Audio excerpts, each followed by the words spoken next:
Hey everybody, welcome back to Backlog Banter, which is something I have not said in quite a few weeks. I am joined as usual by Tucker, but it hasn't been usual the last couple weeks because I have been out in California visiting my girlfriend and her family, so I've been away. Gallivanting. I've been gallivanting, so I missed the Game Awards, I missed the It's true. Cyberpunk debacle. It's Now, true. nothing in the world compares to spending time with her, but god fucking damn it, did a lot happen in the 2.5 weeks I was gone.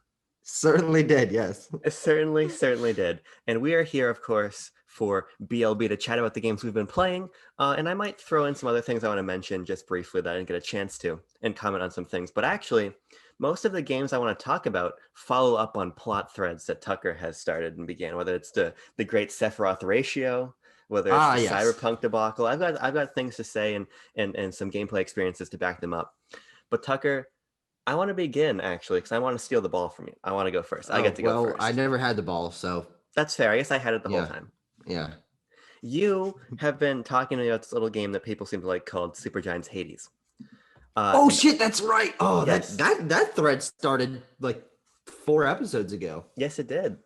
And you played Hades. You were excited about it, and you being excited about it really prompted me to buy it because I'm not big on the roguelike genre, and I know you aren't really either. So when you really loved the game, I decided I wanted to pick it up. So I picked it up on Switch for my flight, and I'd say I've played probably 8 hours. Sure. I haven't just had a ton of time to play games because I've been spending time with my girlfriend. I wasn't about to be like, okay, I'm going to see you for 2 weeks after not seeing you for quite a while. I'm going to sit over here by myself and play Hades. I didn't really do that. Yeah, But, unfortunately.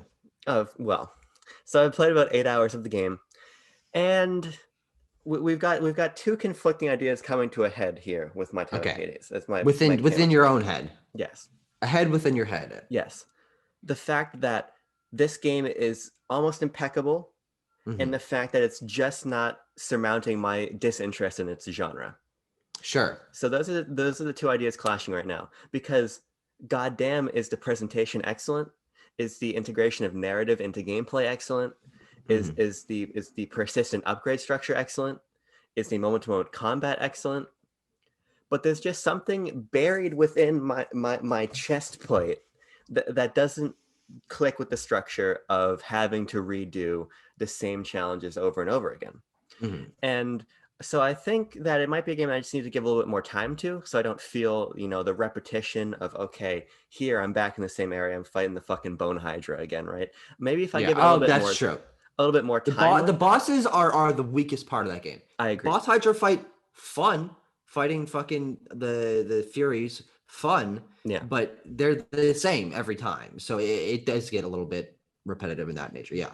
Yeah, so that's kind of my problem. And I actually feel like the bosses do a little bit more to stunt gameplay than I expected. Like something I was thinking about was considering there's a story element here. What if, and maybe this happens, I'm just not far enough in yet, but what if you fight a boss enough that they're like, you know what, fuck it, fine, Zagreus, I'm just going to get out of your way. So the next time you don't have to fight me again.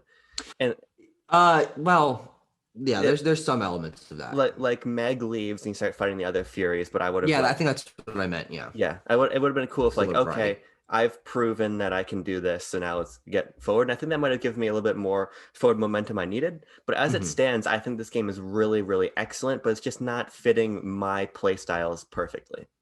Yeah. So I haven't played the game since I left Lincoln and then returned to the fucking motherland of Texas. Of course. Because I was playing on my PC, which I don't have here with me. I've been thinking about getting back into the game when I do have access to it again. However, I sort of stopped my. I don't know if there's like dump trucks outside. Can you hear like No, but I love the sound of a good noises? dump truck, so I wouldn't even Okay. be upset if I did. All right.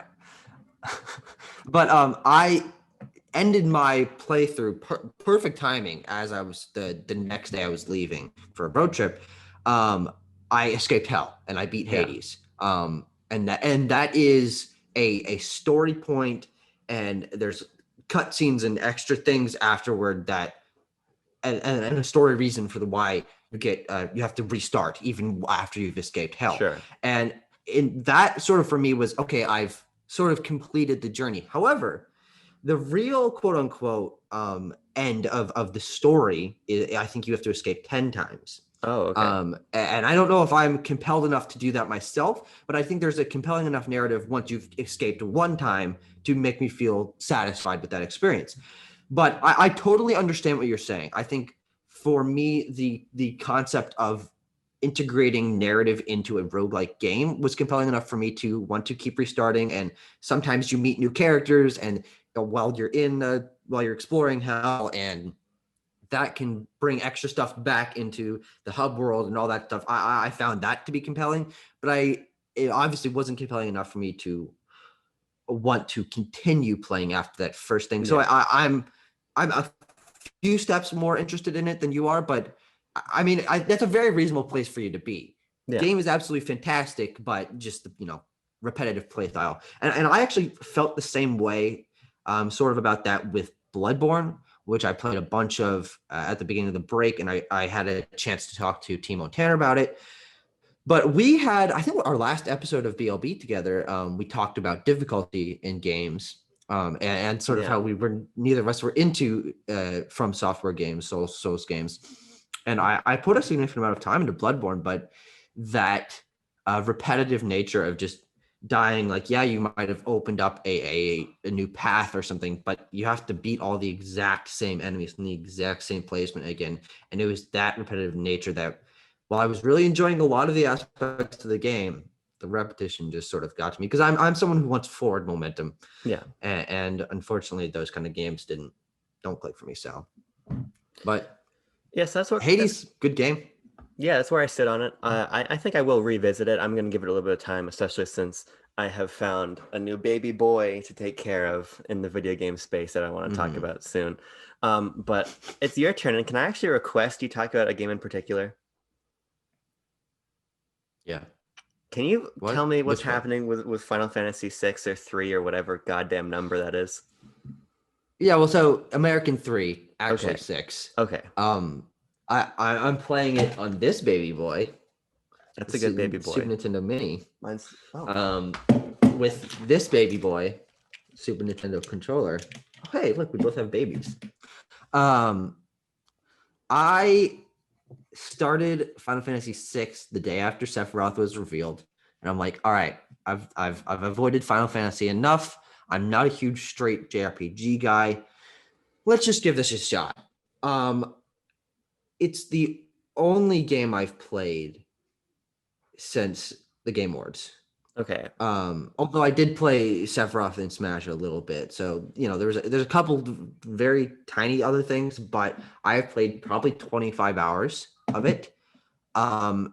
It certainly deserves all the acclaim it gets.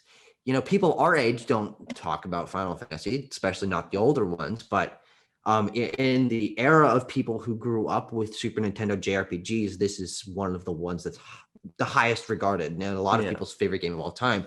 There is a short 5-minute video that one Sir Brandon Jones from Easy Allies used to present Final Fantasy VI for the Hall of Greats, and it's spoiler free. I recommend that you check out that video, and anyone watching this, I'll probably leave a link in the description.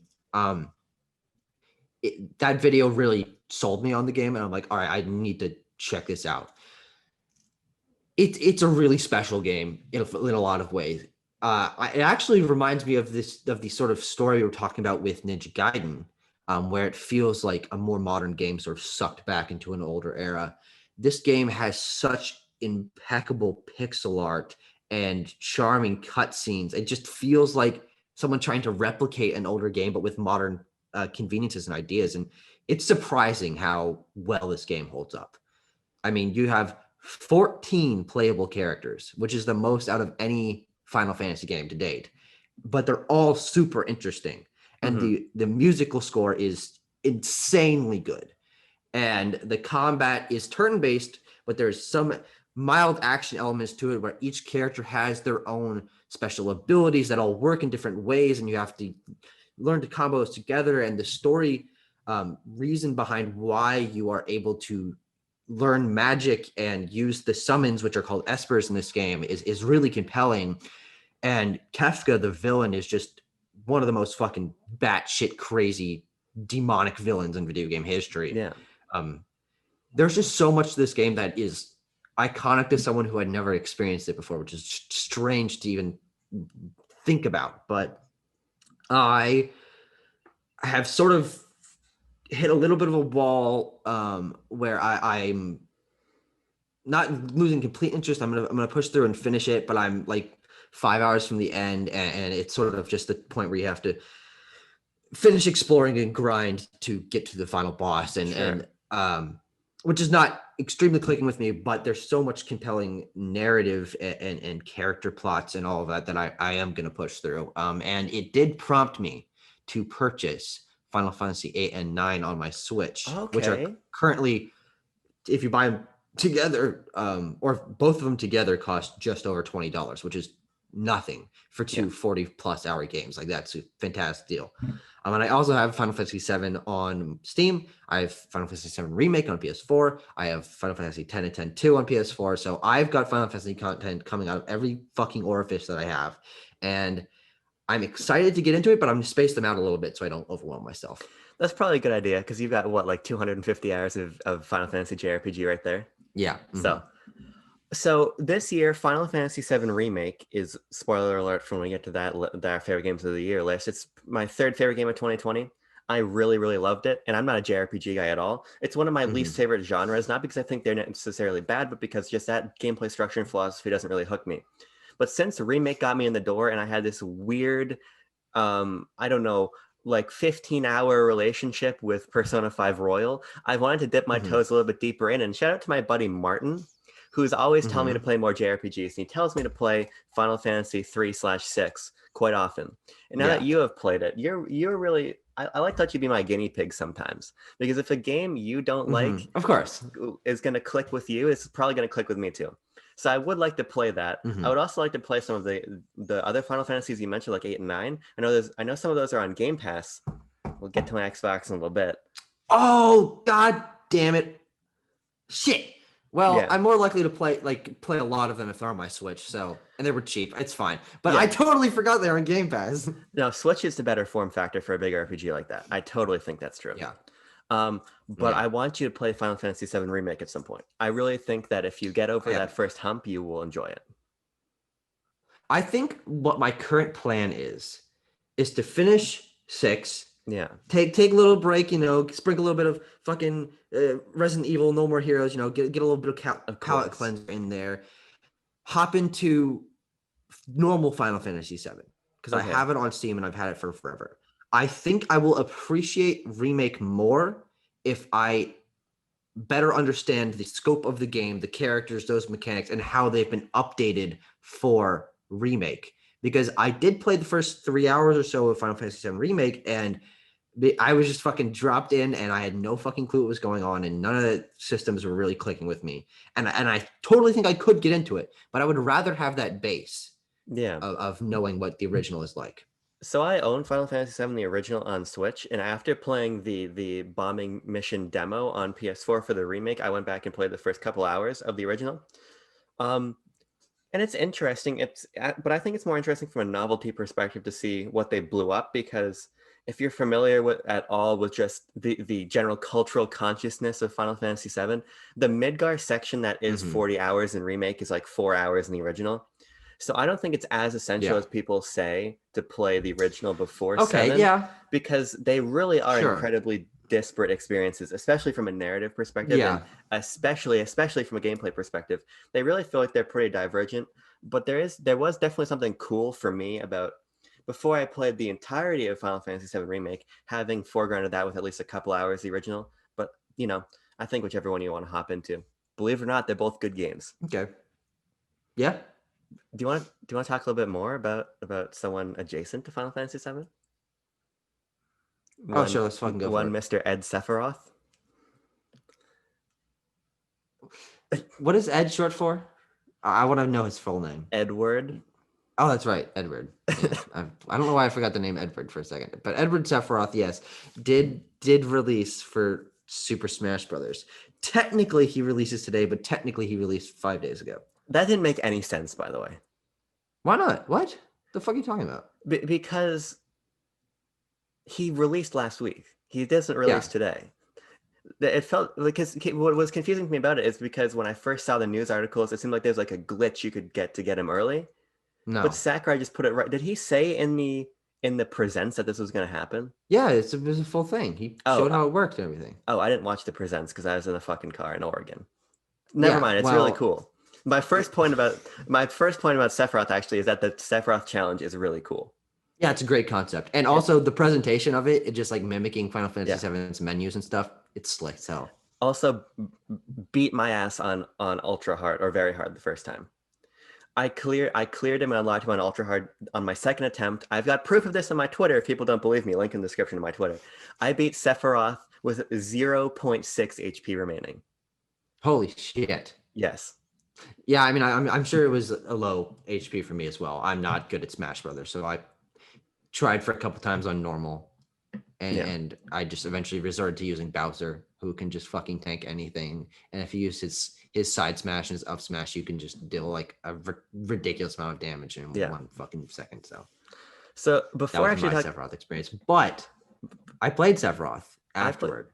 I played him too. And before I want to talk about the character, can I just because this was one of the big events I was on the exterior for. Not only like the character's announcement and reveal, but your fucking Odyssey into hell with what 2,000 views worth of angry comments. Oh, I think it's almost 3,000 at this point. Let's go fucking live update. Continue your analysis. So I was in a hotel room hanging out with my girlfriend, her sister, and her mom. I didn't have very stable Wi-Fi. I wasn't watching Game Awards, so I was refreshing Twitter for updates about what was getting announced. Wario64 or Nibel, one of the two tweets, Sephiroth and Smash. I'm like, he's fucking with me, right? And then I see Sephiroth and Smash, and Why would he be freaked out. fucking with you? Why would that officially reputable source be fucking with you? Because it the seems source to... that you've trusted for many moons. Well, here's the problem, and this is where the divergence of opinion within Backlog Banter emerges, because it seemed too good to be true. Sephiroth, in my opinion, is this is my hype for Banjo-Kazooie, my previously most hyped Smash Bros. Character. This is my hype for Sephiroth joining Super Smash Bros. Ultimate. Now, much to my surprise, you did not share that opinion, and much to my double surprise, the audience really latched onto that fact. So yes, that's very true. I watched you really get raked across the coals for what I think is a totally reasonable opinion, by the way. Oh, wow. Okay. I think your opinion is totally reasonable. I don't think Jonesy is more iconic. I think that's a discussion for a different time. Personally, I don't think I said that. Oh, well, I only read the comments. I was one of the... No, yeah. People really latched on the fact that I said I would have preferred a Fortnite character, which is still true. But I did not say it was more iconic. That's fucking ludicrous. No. Oh, okay. Well, that's what happens when you only read the comments. And I bet that's what 2.999 thousand other people also did, but just commented about it. Okay, hold on. Let's give a quick overview of this video that we're discussing. Published on December 10th, 2020, a smashing disappointment, Sephiroth Super Smash Bros. Ultimate Reaction. Of course. 3,636 views. Christ. Yeah. Our most viewed video by 700 views or something like that. Yeah. 30 likes, that's more likes than most of our videos get. Yeah. 708 dislikes. Holy This fuck. video has single-handedly tanked our channel like average to less than 5%. Because it dwarfs everything else. So if we get a video that gets a like, it's like doing a 20 times better than our channel average, which is hilarious. And well over 200 angry comments. Okay. Yeah, and it's only 3 minutes and 38 seconds long. So the fact that you just looked at the comments instead of watching the 3 minute and 38 second long video disappoints me immensely. To be fair, I really didn't have consistent Wi-Fi for most of it, and I'm a little baby boy with only 2 gigabytes of data a month, so I had to use them sparingly. Oh wow, yeah, that's small. That's about how much I used to have. I've since been upgraded to unlimited data. I know, I'm not as cool as you are. God, unlimited data seems so fucking cool. My girlfriend has unlimited data, so we were watching Tom and Jerry on HBO Max over the power of the cellular connection. Like, this is a fucking new planet. Watching something on data, I know, it used to blow my mind too. So Sephiroth happened. I was really excited. I played him. I fucking love Sephiroth in Super Smash Bros. Ultimate. I love his playstyle. I think he's so much fun. I think he looks great. I love how it goes. I love the music accompanied with him. I love how the celebration screen looks. I am not one that finds individual DLC. We've talked about this before, but I'm not one that finds individual DLC fighter announcements to really compel me to come back to Super Smash Bros. Ultimate. Hmm. And I doubt that Sephiroth will make me do that for a long period of time, but I've Yeah. probably put another 3 or 4 hours into Super Smash Bros. Ultimate just playing Sephiroth and learning him, Oh which is wow. not Okay. something I have done for any DLC character probably since Byleth. And Byleth was only because I was in college at the time and all of my friends were playing Smash, so we were playing a Yeah. bunch of Byleth. But I really, really like him. I think it helps that I just played Final Fantasy VII Remake earlier this year and fucking loved that game. But Hmm. he just hit different, as the kids like to say. Now here's the thing. I also recorded a live reaction to the Sakurai Presents Yeah, for Sephiroth, which is by the way, I'm putting it fucking out here, my worst thumbnail. That was my laziest thumbnail I've ever I did fucking like made. this. I was like I was tired. I was annoyed. I was like, I just want to get this video out. My worst thumbnail, and I'm not proud of it, but it's true. Um, Sephiroth's inclusion announcement, that's a whole separate ordeal. But uh, he's in Smash now, and there's Yeah, there's content to fucking prove it. And for me, it's a series of ups and downs, interest wise, and creativity wise, and implementation wise, and all that. We're gonna go on a fucking pros and cons list. All right, pros. He is a new villain. I think that's awesome. We need more yes, villains to Smash. yes, He the his victory screen is fucking great. yes. That's a fantastic implementation of his victory screen. Um, I think the way that they did the trailer with it mimicking Advent Children and all of that is really cool. Um, I think some of his moves are very interesting. I think his side special is pretty cool. Um, I I like the challenge. I like the concept of that. I like the execution of that. I think that's Yeah, all really cool. However, I think there are so many things that are just middling for me sure. with this character's inclusion in Smash. I think. Oh, okay. So for also the stage, I think the stage's concept is very cool with it sort of following the entire story of the ending, which I don't know anything about the ending of Final Fantasy VII, but it follows the events of the ending battle in Final Fantasy VII. That's a really cool concept. The stage itself is really fucking boring. Like that is just a bland ass stage with a platform and then two smaller platforms there. It's just I don't know. It's just I feel like it could have been a little more interesting design wise. However, I think most of his moves just don't flow very well together. I don't think his sword attacks are as useful as sword attacks in other sword fighters. And I also think that just the fact that Square is still stupidly stingy with their stuff, and that was a lot of in one fucking sentence. But Yeah, when you go to look at the music for this game, it is called Music from the Final Fantasy VII series. yeah. Do you know how fucking stupid that is? There are 30 plus Final Fantasy games, and they only put ones from Final Fantasy VII adjacent games. Well, it's weird, especially considering didn't Hero have a lot? Yes. Yeah, And fucking Terry is the entire SNK company music. yeah. There's ARMS is the entire ARMS soundtrack. yeah. Like Minecraft is from every Minecraft adjacent game. Like this is such a weird implementation. No, only Final Fantasy VII costumes. Hmm. I just think it's such a weird limitation on the Final Fantasy's impact as a series on gaming history is just relegated to only Final Fantasy VII. Yeah, There's no Noctis costume. There's no fucking Titus costume. There's no Moogle costume. There's no Final Fantasy VI music. There's no Final Fantasy X music. Like there's just so much they could have done, but they just take it down to this little one point. And I think that really undersells the impact of the Final Fantasy series. I think that's really disappointing. yeah. I think from a more celebratory perspective, what Square allowed was a little bit disappointing.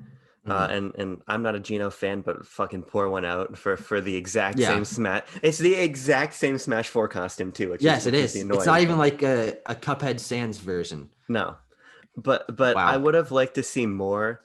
But I think from my perspective of how I play Smash Brothers, having a little bit more of what I felt was a competitive edge to the way that the stage was put together and the way Sure. that Sephiroth is one of the few characters that doesn't have some fucking ridiculous gimmick about him.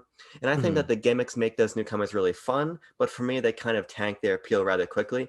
Like Min Min, so cool how you have the two arms. And it's like, I don't know. It's certainly hard to get used to. Yeah. Yeah, but Sephiroth, I think him being a little bit more straight laced both helps or hurts him depending on the type of Smash Brothers player you are. Mhm. And for my taste, it was exactly what I was looking for, and wrapped in a character I really cared about. So I understand why he's so divisive, and I understand why you He's don't not. like him. Well, it That's the depends. thing. It depends on where you're looking. I think that your opinion, you're in the mind. The Rogers bases. Those reactions are what are selling Sephiroth. But I think there's more people than you Yeah. think who aren't crazy about him, I've had because like 3 or 4 comments that are agreeing with me and like, hey, I'm on your side. And I was yeah, like, oh God, thank you. but that's our YouTube. That's our YouTube comments. There were people that are like, "Hey, it's another Final Fantasy VII character. Hey, blah blah blah, X and Y," and all of those things are reasonable. And it certainly felt like it felt more like a Byleth inclusion. It Hmm. felt a little bit more safe to me. For as unexpected as it was, we had Cloud already. Yeah, Sephiroth's playstyle is pretty simple. He's another Final Fantasy VII character. I really hope this means that remake is coming to Switch somehow. The game already that doesn't would look be wild. the game doesn't look incredible on PS4, to be honest. So I could Hmm. see either a watered down version or a cloud version coming over. Cloud version probably because Pro- ha ha ha. Ahuga. That'd but be fucking hilarious. I see where God, you're coming God from. damn it.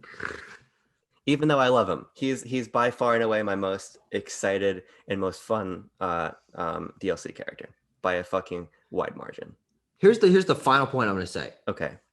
As I said, there's a lot of other things about him that I think are interesting, and I'm glad so many people are happy. The fact that I'm disappointed doesn't fucking mean anything for my love of Smash, my respect for Sakurai and his team, the importance of Final Fantasy VII, the iconicness of Sephiroth as a character. I have gotten from the DLC characters, 4 of my favorite games of all time have gotten characters. Yes. I'm satisfied. But they can do whatever they want.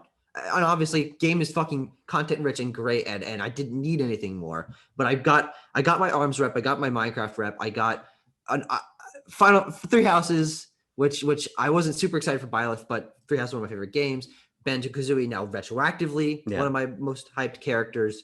So I do think that overall, even if this one doesn't do it for me, doesn't mean it's a just a tiny scratch. It doesn't mean much. My final point about Sephiroth, though, is that I like that Sakurai actually he's addressing because you've gotten the characters you've liked, but when I've gotten some that I've been interested in, but mostly they've just been like, oh, that's kind of cool, new character, whatever.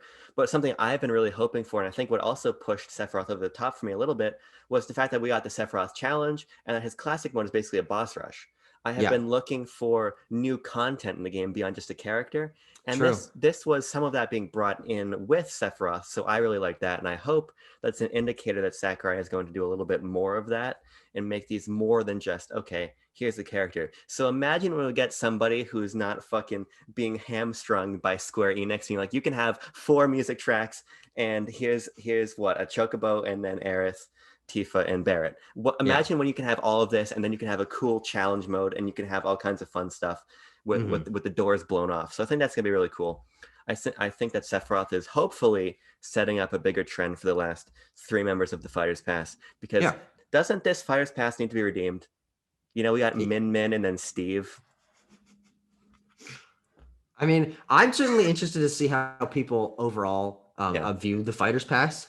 This was one that I think the quote unquote hardcore fans are very excited for. I got a lot of comments disparaging my experience with Smash Bros and my experience as a video game player and my quality as a YouTube content of creator and course. and my personal integrity and my sexual stamina and a lot of things. Not being excited for Sephiroth is a fucking that's the how many sins are there? 7? It's the 8th deadly sin. It So I have to say it does feel a little bit when people are like, you don't know who Terry Bogard is? To an yeah. extent, when people are like, oh, of course I know SNK and fucking Fatal Fury. No, you don't. You never had any clue who Terry Bogard was before it got announced. But Sephiroth, I think, still does have that iconic quality about him. And And hey, I recognized who it was before the yes, fucking splash screen. I'm not that dense. Timo had sure. never even heard of the character. No, that's not So surprising. yeah. And now if they had the fucking Rocket League car, he would be jumping out of his chair. That'd be really fucking weird. Okay, so do you have any other games you want to talk about? As I said with Final Fantasy VI, I haven't played anything else. Okay. I I have legitimately have not. I have two games to talk about and one tale of misfortune to regale you with. Okay, can we start with that one? Because you told me this last night, or that there's something you're excited to talk about, and I was like, God damn it, I can't wait for this. Okay. Let's talk about the Tale of Misfortune. So, as longtime BLB fans will know, I have both a PlayStation 5, which is sitting behind here. Actually, this isn't long time. It's like if you've This is been like a here month for ago. if you've been here for 6 weeks, you'd know this. And I had an Yeah. Xbox Series S. My Xbox Series S one day decided it was no longer going to turn on. I tried Yes. everything I could; it would not work. After reading online, it seems like a small percentage, to be fair, but a percentage of both Series S's and Series X's are failing with their internal power source Hmm. somehow. And because the brick is no longer outside, you can't really do anything about it. You got to send it into Microsoft. Sure. So I sent it into Microsoft. Now, I've Hmm. never sent a console back into support because I've never had a console break on me before. Yeah. So I still had my original packaging because I didn't want to throw it away. Hmm. Not because I saved my boxes, but because I didn't want, I don't know. I just don't clean very often. Okay. Yes. I'll expose myself for that. So I had the box. I put the Xbox back in, but I didn't know if I had to send everything. So I also put the controller, the HDMI cable, and the power adapter. Do you see where this might be going? I get I get a notification that my package will be delivered a couple days after I leave for my trip. So I'm like, okay, Okay. awesome. I'm gonna go hang out with my girlfriend. I'm gonna come back and my Xbox will be back and repaired, and I can finish Halo 2. I can finally play Doom Eternal on Game Pass. I can play all these games I've been waiting to play, right? Banjo. Banjo. I get this box. I ripped off my label already, so you can't fucking track me down. I get this box. This is I my would not Xbox. have thought about that. If I was out doing this, people would know exactly where I live. So I'm like, oh man, here it is. I can't wait to see it. So I open up the box and I audibly go, oh no. And my family all comes to the bottom of the stairs because I said it so loudly. Because inside this box, Tucker,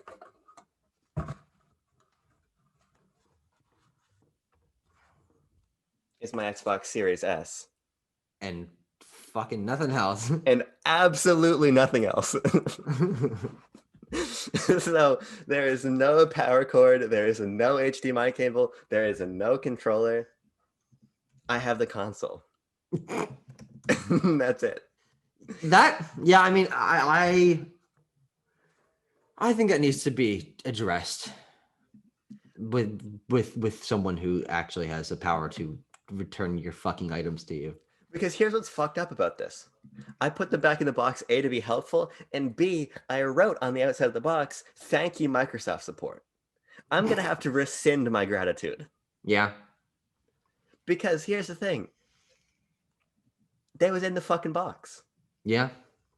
Well, they didn't send it back in a box with the.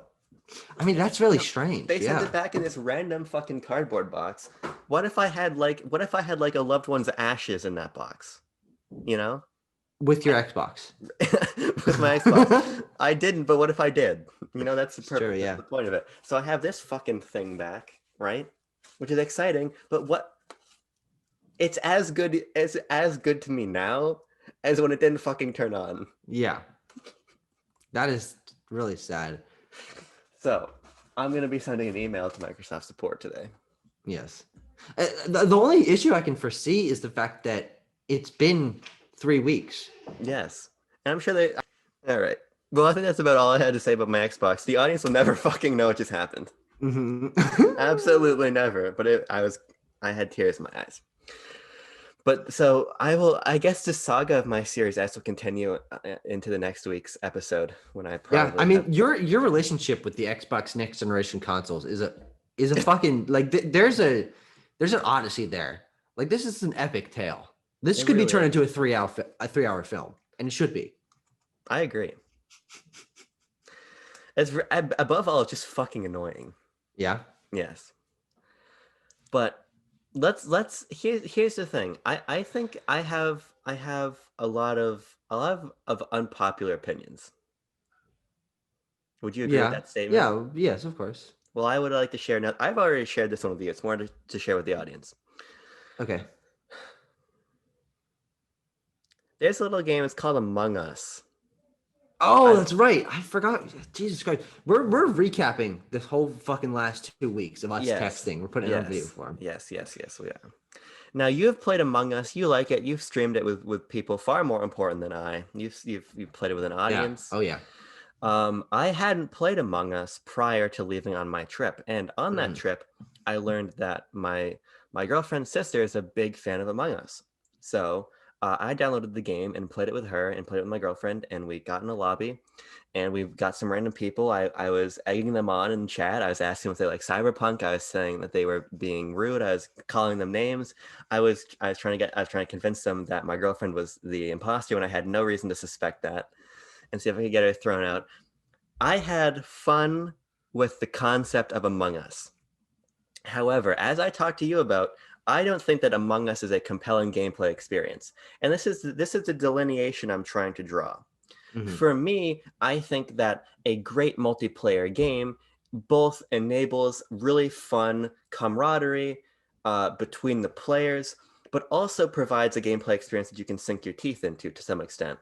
A great Mhm. example is parallel to us playing Among Us, we played a lot of Mario Kart 8 Deluxe. And I think that Mhm. there is a really strong case for Mario Kart 8 Deluxe being, if you're interested in Mario Kart, because I know it's not a gameplay style that really suits you. If you're interested in that gameplay formula, there are a few Nintendo games that are better than it. Mhm. Between the wealth of content, the polish of the mechanics, but most importantly, the accessibility of things like smart steering and auto Yeah. accelerate make it so that anybody can play and that experience can scale from players who aren't familiar with video games to people who are incredibly familiar with video games, and they can all have a fun and equitable experience wrapped inside mechanics that are satisfying. For me, Among Us gets the concept so right, but I just don't think the moment to moment gameplay really compels me. I don't think the tasks really offer much. I think Mhm. that obviously the fun is in calling the meeting and trying to figure out who is the imposter.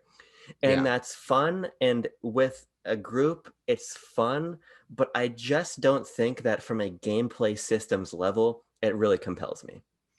And here's the thing. I 100% agree with you. The tasks are not complex.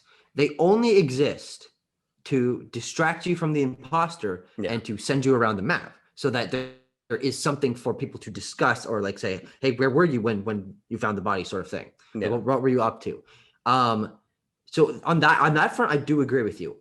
I, however, do think that there are enough interesting systems in the game in terms of the mechanics of traveling around the map, of there being things that you have to work with other people to like a the O2 thing will happen sometimes. The imposter can sabotage certain things where people have to Hmm. cooperate to get those sort of things fixed. I do think the gameplay as the imposter is pretty fun. Traveling to the events is very interesting. The kill animations are fun, and those certain abilities I think are cool. I think there are those gameplay systems around that basic concept that are why the game is so popular, compelling to so many, and continues to grow. But yes, the basic fucking just walk around. I mean, there's a reason it's most popular on mobile. Yeah. It's a simple game. The game And that's is where I its played. strongest. Yeah, the game is its strongest when you have a group of 10 friends and you all know each other, and how you're able to interact with each other and call each other names, and you're all on a Discord channel together. I'm surprised the game is as popular as it is playing with randoms online. Like Yeah. I've watched my roommate and my girlfriend and my college friends all play this game just by themselves, Yeah. like in a fucking like only with chat, and that is not how I would play the game. But I do think that regardless of its simplicity, it being a detriment, I think that is also its strongest suit. I think the fact that it Sure. is free, it is easily accessible, and the main conceit of the gameplay, quote unquote, is haggling with your friends is the reason why it's so interesting. Because in Mario Kart, you're saying, "Oh no, you hit me with a red shell," but there's not really a lot of interaction. This Sure. game is entirely based on the interpersonal interaction, and in ways that a lot of games don't get. The conceit to getting better at Among Us is learning the map, knowing how people will lie in certain situations if they are the imposter, or try to convince you of certain things, because you can get better at it and you can learn those systems in a Sure. way that allows you to more consistently win, or know who's the imposter, or if you are the imposter, how to sneak around properly. There's a depth to it that I think is harder to get into than a lot of other games. But I think the fact that the basic concept is so much more complicated than a lot of other simplistic multiplayer games. Like driving is driving, and that's why Mario Kart is so Yeah. accessible. Everyone knows what a fucking car is, but you're in space, you're these little fucking weird guys, one guy sneaking around, you got to complete these tasks. There's a lot of things that are harder concepts to sell you on, but when you strip it back to bare basics of just fucking walking around and swiping leaves and swiping a card or whatever, it makes that interpersonal connection the focus of it, and that's the reason why people enjoy it so much. And I totally get that. I just think that And it's fucking free. right, there's that component too. And of course, Yeah. I come from the perspective of having played so much stuff. I think that our experience of a game like of an Among Us or a Fortnite or a Pokemon Go, all these games that really catch fire are inherently different because of the way we look at Yeah. the industry and look at games. I think what's missing for me, because I think everything you're saying is really salient, and I love the way that it does prioritize that interpersonal connection. And that's one of the reasons why I wrote about this for CBR. I really love Clubhouse games because that really brings you in conversation with who you're playing with more than other games. But what I think is missing for me a little bit from Among Us is the sort of X factor that makes Mario Kart fun. Because if Mario Kart was no items, same simple tracks, basically if you stripped it down to the basics of Super Mario Kart, and even if you had the basic Super Mario Kart items, the game loses a lot. What I'm excited about is now that Among Us 2 is canceled and that they're focusing everything on the main game, I would love Yeah. to revisit it sometime next year when there are more maps and more elements that add variety. Because Yeah. something that we found was that people are only connecting to play this one map, the one that everyone knows, like their Yeah. ship. I think that when there's some more variety there, I think it's going to force players to think a little bit more creatively for me and not be, okay, I know already where the cafeteria is and I know where the engineering room is. I'm just going to walk there, do the thing. I think that it allows you to go on autopilot a little bit too much. Yeah. But like I said to you, I think I put it in the comment section. You called me a liar because you didn't think I actually played Among Us, which was a fair assumption to make. I love the Yes. concept. I just find the execution a little bit bland. So Sure. I'm hopeful that now that it's on, especially on Switch, and they're making revenue there, and it shot Yeah. up the charts so quickly, they can inject some of that back into the game. I think it's also on Game Pass. I don't think it's on Game Pass yet. I think it's coming to Game Pass, from what I understood. You should Yeah, fact I'll check. fact check it right now. But it was weird. I think it's just Game Pass PC. Okay. That's what it is. All right, that's what it is.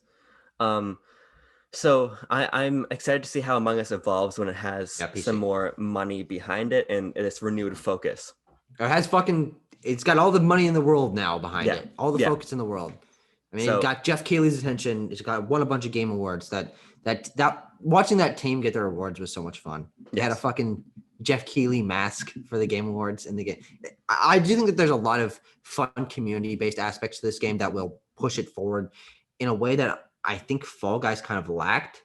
Of course, there's the memes around Fall Guys, but Fall Guys is fucking dying. It's not the sensation that it was at launch, which is unfortunate. I think that it's a good game, but I haven't gone back and played it. I didn't check out season 2 or season 3 because Medieval and Snow are simple, like seasonal concepts. Like the fucking Fortnite bringing in Assassins and Marvel is more compelling to me to want to come back because it's thematically interesting. It's not just fucking, oh, all the levels are ice levels now. That just makes it piss me off more.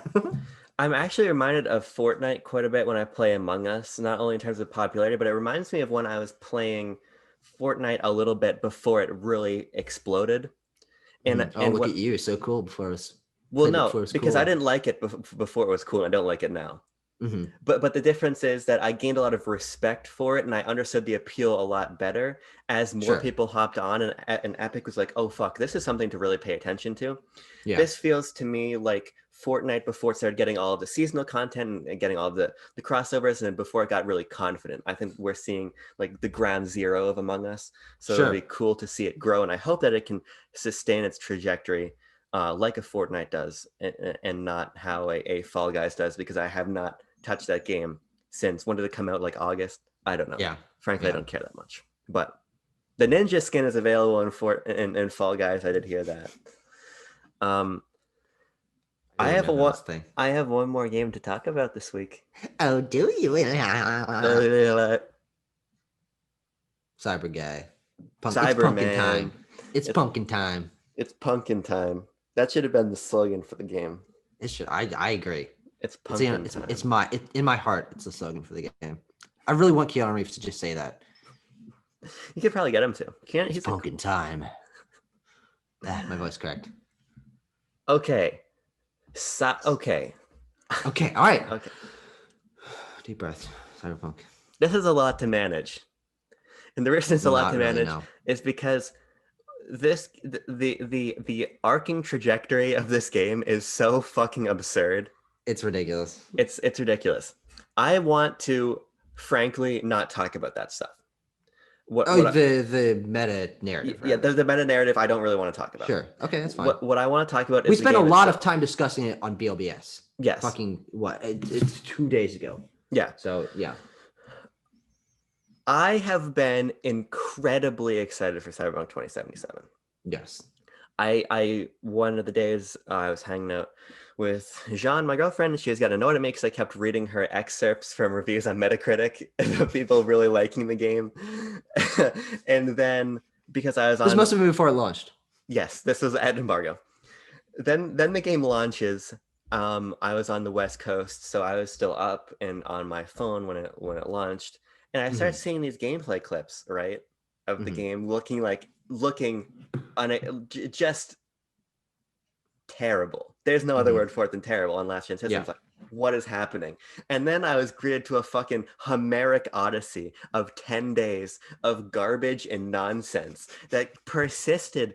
And I felt like every time I checked Twitter, something new had happened. Yeah, that's the crazy part. I mean, I've been following this obviously a lot more actively closely, making content about it, engaging with people.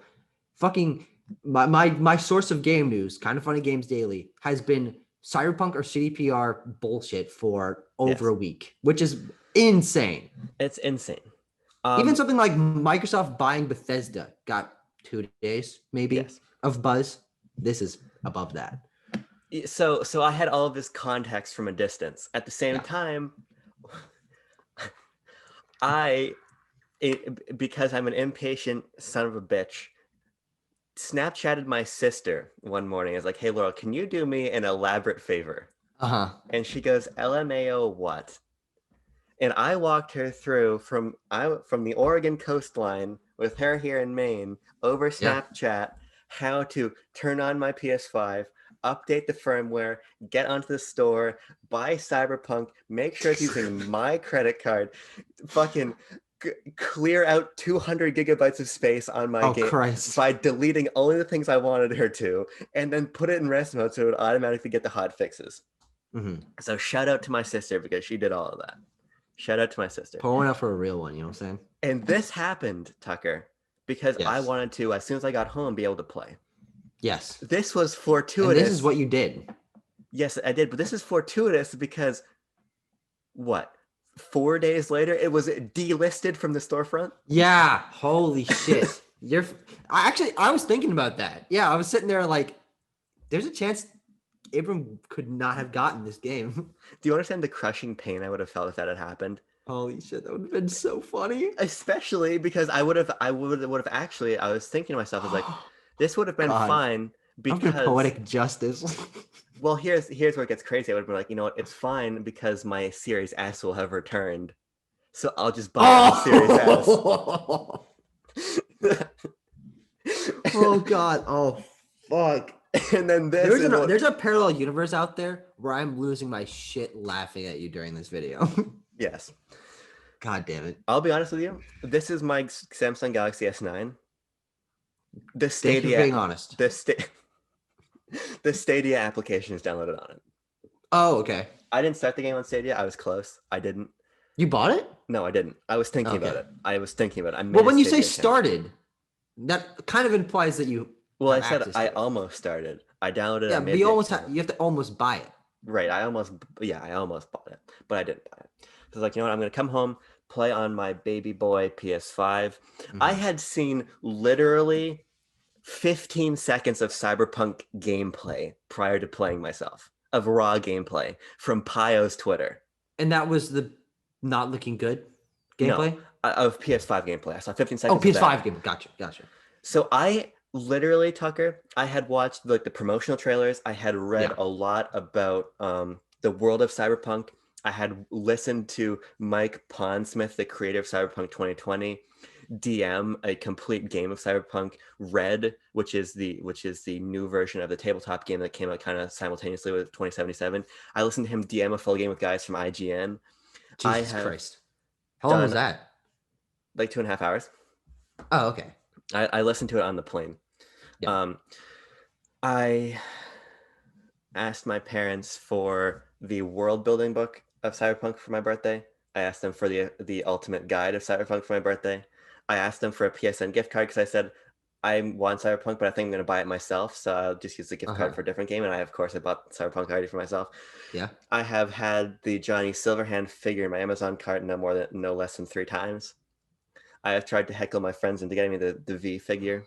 I wrote a 15-page paper on the genre cyberpunk for my class because keep in mind this is all backgrounded by the fact that I fucking love Blade Runner. I love Akira. I love cyberpunk as a genre. I don't love The Witcher 3. I have played The Witcher 3. Didn't click with me. On Switch, but it had nothing to do with the technical performance. I think that's actually a staggeringly impressive game on the console. But the gameplay systems didn't really click with me. So I was going into Cyberpunk 2077 2 weeks late on the back of everybody in the fucking industry hating CD Projekt Red. On the back of their pedigree, which I thought was impressive, but now is what it is. This is the longest fucking wind up on the goddamn planet. on the back of my intensive enjoyment and foregrounding and excitement for this game. I sat down last night, Tucker, and I played the first mission of Cyberpunk 2077. Through the rescue, you get the girl out of the ice bath, you give her to the trauma team, you get into a little bit of a dust up with the scrappers in the van. You ride back to your apartment. With like a chase sequence? Yeah. You ride back to your apartment with Jackie. And then it's like, my body's going to shut down. I need to sleep. I've been traveling literally all day. I don't know what coast I'm on. I don't know what time zone I'm in. I need to go to bed. I went to bed thinking about Cyberpunk. I woke up thinking about Cyberpunk. I wish I was playing Cyberpunk instead of talking to you. Yeah. And the fact of the matter is, that mission also, this windup is going to keep going. I'm going to keep, what do you say? You're going to keep pulling on tightening your nuts. What do you say? I said stretching your nuts in reference to Argo's final sequence. All right. Well, I'm going to keep doing that because that is the mission I played. My balls are hurting. Is the same as the extended look we got at the game like 2 years ago from like E3 2018. I didn't even remember that. They released 45 minutes of gameplay, which is more dynamic and more impressive than what I played last night. On PS5, I had no idea what to expect in terms of technical performance and graphical fidelity. They're both all over the road. Oh, really? I touched a vending machine. Keep in mind, I'm playing on hotfix 1.05. So I don't have a base save file. I have a new save file. I tried to interact with the vending machine, and then I had a fucking like menu box saying what the item was stuck on my screen through an entire cutscene and a half. Yeah, that happened to me. I had weird like visual tearing around some characters. The game, frankly, it looks pretty good on PS5. It's close to 1080p. It's not 1080p, and it's close to 60 frames. You can tell it goes down a little bit, but it is very playable. I'm playing on hard, but it's not what I expected. Okay. Now I will say one thing, not about anything that you commented on, but the hard mode thing. The person I know that's played most of this is Timo. He said that one of his personal criticisms of the game is that on hard mode, enemies are just fucking bullet sponges. It's like 4 headshots to kill them. And so I would say turning the difficulty down might improve your action gameplay experience slightly. I'll try it. What I had heard from other people is that the AI is actually like a challenge if you play on hard. And I'll see, maybe I want to turn the difficulty down to feel a bit more empowered, or maybe so far the gunfights I have been in, I've liked the time to kill. I've liked the challenge they put up. But this game is not finished. Clearly not finished. I did the mission, and fucking Jackie is like walking through this body that's like twitching on the floor and like clipping into stuff. Yeah, that happens so many times. The game is fucking awesome. Okay. I loved that first hour I played of Cyberpunk 2077. In the face of everything I have said, this is tickling me just right. And Mhm. you said you're a man of initial impressions being incredibly important, and I'm Yeah. also a man of that philosophy being true. I'm reminded a lot of my time playing the Outer Worlds as I play the first Sure. hour of this game because it is very much a Fallout style RPG, which I didn't expect. I didn't really realize that's what I was getting into. Mhm. I'm walking around rooms and I'm picking up every fucking little thing and I'm trying on different gear. I'm using different weapons already. And it's just really, really clicking with me. Mhm. I'm taken out of the experience often by the fact that the game was just not ready. It is Yeah. completely playable, like the frame rate issues and the graphical fuckery that's on the last gen versions isn't here. Yeah. It's what's here is way more of a nuisance, opposed to being anything near game breaking. I think that the game is Sure. incredibly Yeah. playable and pretty visually attractive. It's not it really feels like I'm playing the games like I was playing on my base PS4 before I got my PS5. That's the level of fidelity I'm getting here, which is to say it feels like a PS4 open world game. Yeah. You're Which not it get is. which it is. You're not getting that. Clearly, it's the PC experience that is the bleeding edge of Cyberpunk, as it was Mhm. always going to be. That's not what you're getting even on PS5. I heard Series X fares a little bit better, but from what I've seen now, the gap isn't that big. Mhm. But I'm really, really enjoying the game. And I'm gonna come back with more impressions, whether with you or Timo or Tanner or all three or by myself. I will have more impressions once I've played more than the first mission and change of the game. Yeah. But I'd say you're probably what, 45 minutes in, maybe. I'm an hour and 3 minutes in, according Okay. to the play clock. I love the aesthetic. I found myself similar to when I was playing Bioshock and went down to Rapture for the first time, actually using the camera to pan around and wanting to see more of the world. I think Mhm. Night City really is incredible. I think that the characters are really interesting. I already like the way that the guns feel. Mhm. It feels Destiny-esque in the way that damage numbers are flying off. It's striking a similar chord with me in terms of that. I like the system of looting. I've always enjoyed that in the Outer Worlds, and I really love the Outer Worlds. So I think I'm going to really enjoy this. My one negative that I have right now is that, like I was saying about that E3 footage, this isn't as dynamic a game as I expected, and I hope it's going to open up a little bit more Mhm. because I'll get dialogue options, but Not really. it's not a dialogue tree. I'm going to keep talking about the Outer Worlds, but it's not a dialogue tree as in the Outer Worlds. We can legitimately change the outcome of a mission based on what you choose. Mhm. I would pick one dialogue option and I'd get that interaction, and then I'd be brought back up to the same screen with that option grayed out and one other option to pick. So Yeah, yes, that's how it works. it feels more hamstrung than I expected. Mhm. Um, but as a player who is more compelled by a linear experience opposed to an open world one, Mhm. with the outlier being my enjoyment of an open world experience like the Outer Worlds, I'll be interested to see where it ends up falling. But I think either way it skews, it's going to be in terms of my interests. I think I would have been way more daunted by this game if it had been the completely sprawling experience people thought it was going to be, Mhm. but I didn't have that context of expecting anything. From a gameplay experience, I didn't have any expectations going in because outside of that Yeah. footage from 2 years ago that I had watched and 15 seconds of a gunfight I saw on Twitter from Pio, I had a Cyberpunk game. Then that's all I knew. Yeah. And from that first hour, I really, really, really enjoy it. And it's a crying. All I will say is that it is a crying shame that Mhm. CDPR management let what transpired transpire. Yeah. Be, And because continues to.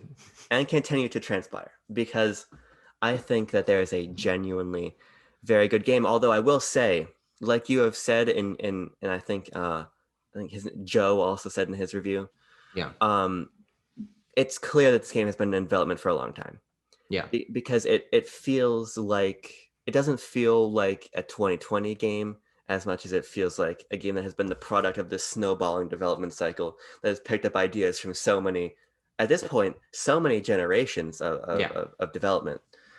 So I'm really excited to have my opinion unfold more as I play, but my early impressions are extremely positive. I am very excited to continue to follow this story Yes. of your experience.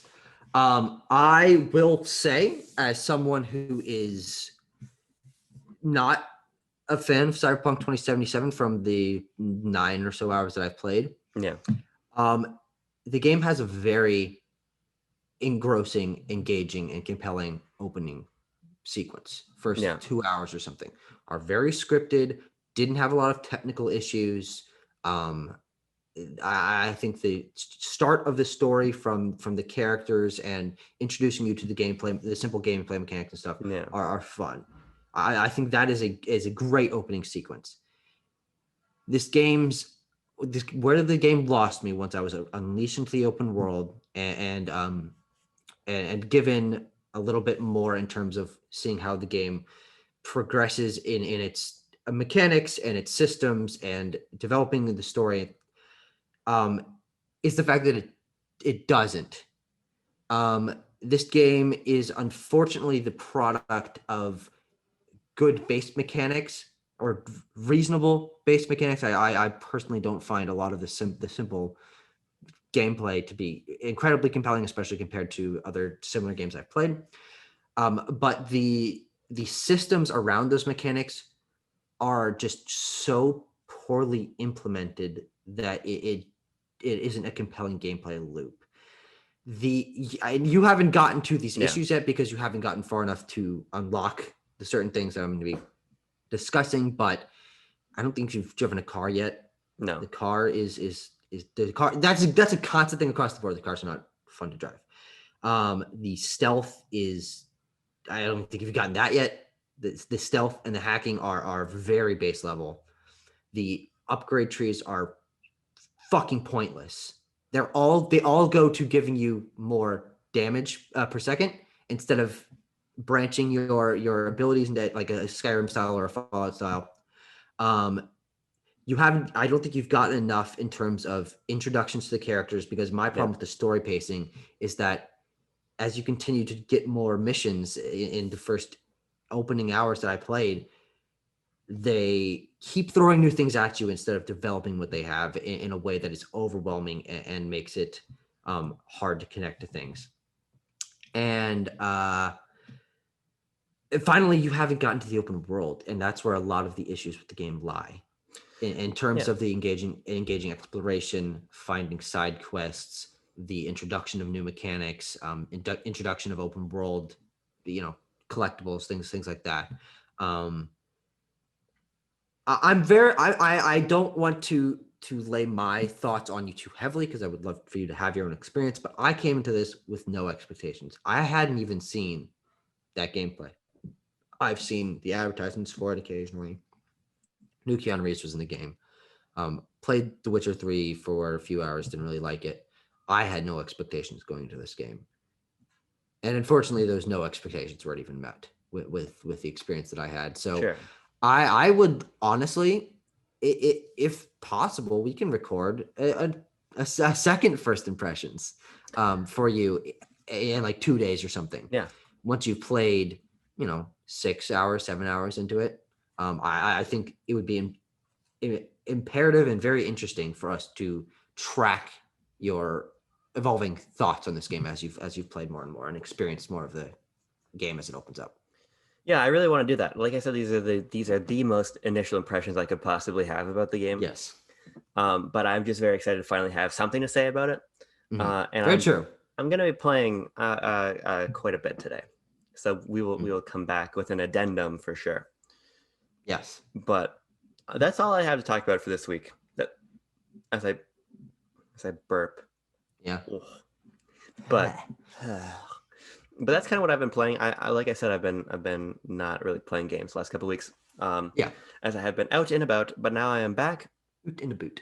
Boot in a boot, and I'll be playing a lot of Cyberpunk, and I think hopefully on my birthday I'm gonna use that PSN card that I didn't use on Cyberpunk to pick up Sackboy. I think. Oh, interesting. Okay. I think. You think? I think. Also considering buying DMC 5 Special Edition instead. Who fucking knows? Who cares? That'd just certainly be interesting.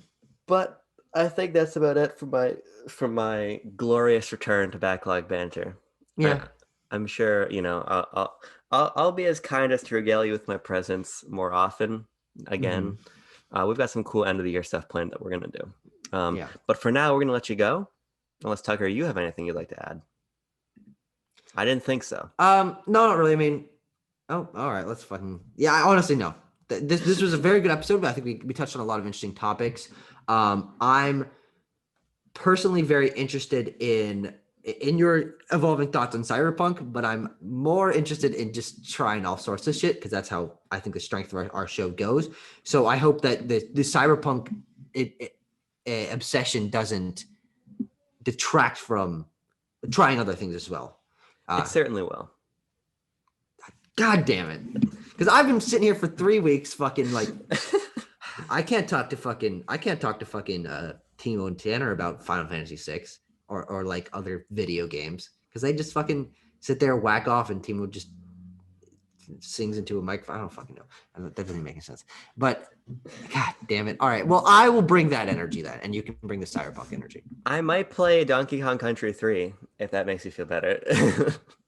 Not really. I did receive a text 3 days ago. They said, I'm taking a shit and thinking about Donkey Kong Country 3. And I'm like, as you should be. Yes. I did text you that. Yeah, that was fun. Well, I'm going to end the recording. Not now, but I will in a minute. Do an outro first. No. Subscribe. Goodbye. We hit 2. Oh. I have to say before we begin, I need you to cut it out with the P references. Oh, I don't know what's gotten into me. I don't know either. You'll just slip them into regular conversation. I don't understand it. It makes me nervous. Yeah. All right. I want to do the intro this time. Is it fucking time? I think it's time. Of course you do. Of course you do. It's been ages. You've been craving it. It's been many moons. Okay, you ready? You get that sweet release of doing a YouTube video intro. Much like an orgasm, it's required occasionally. You really are doing it wrong if these things are commensurate to you.